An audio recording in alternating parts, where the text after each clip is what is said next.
And still the rest fought on, relentless war cries rising.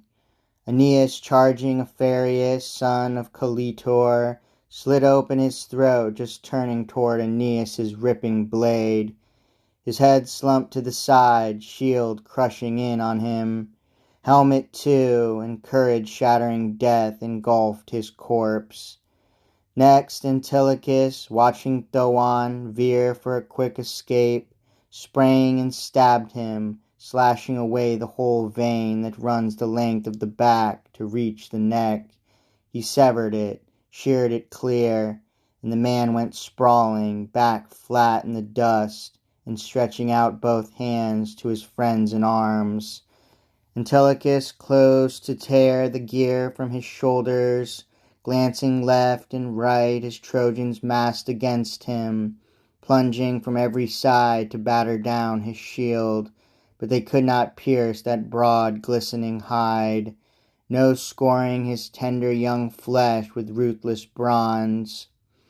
Not Antilochus, guarded now by the god of earthquakes, shielding, ringing the son of Nestor round, even in this storm of spears.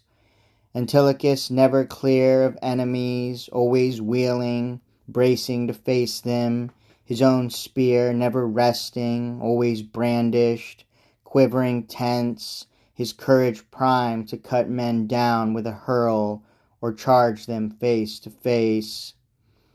His spear aimed in the melee, but Adamas, Asius' son, missed nothing. He saw it all, rushed him, rammed Antilochus' buckler dead center with sharp bronze. But the blue-haired god Poseidon crushed the spear, denied him the Argive's life. Half his lance hung there in Antilochus' shield like a charred stake, half dropped to the ground. And back he shrank to his cohorts, dodging death, but hounding him as he went. Meriones speared him between the genitals and the navel, hideous wound, the worst the god of battles deals to wretched men. There the spear stuck, hugging the shaft he writhed, gasping, shuddering like some wild bull in the hills that herdsmen shackle, trapping the beast with twisted ropes, and he fights them all the way as the men drag him off.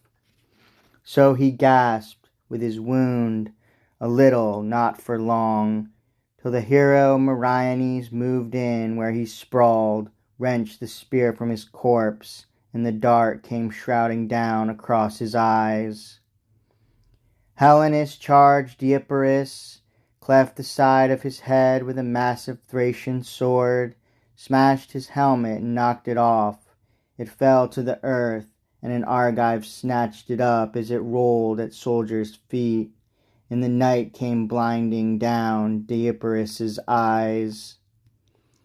In anguish seized Menelaus, lord of the war cry.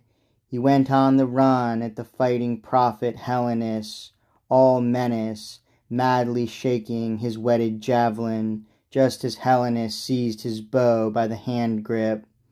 Both let fly at each other, one launching out with a sharp lance, one a shaft from the string. And Helenus' arrow hit Atrides right on the chest, on the breastplate's curve, but the arrow sprang away. High as the black-skinned beans and chickpeas bounce and leap from a big bladed shovel, flying across the threshing floor, sped by a whistling wind in a winnower's sweeping stroke, so the arrow flew from fighting Atrides' breastplate, the keen shaft glancing, skittering off downfield. But the lord of the war cry aimed for Helenus' hand, gripping his polished bow, and clean through his fist the bronze spearhead drove and cracked the tensed weapon. Back he fell to his masked companions, dodging death, his hand dangling, dragging the long ashen shaft. And gallant Agenor drew the spear from his hand and bound it up in a band of tightly twisted wool, a sling his aid retained for the good commander.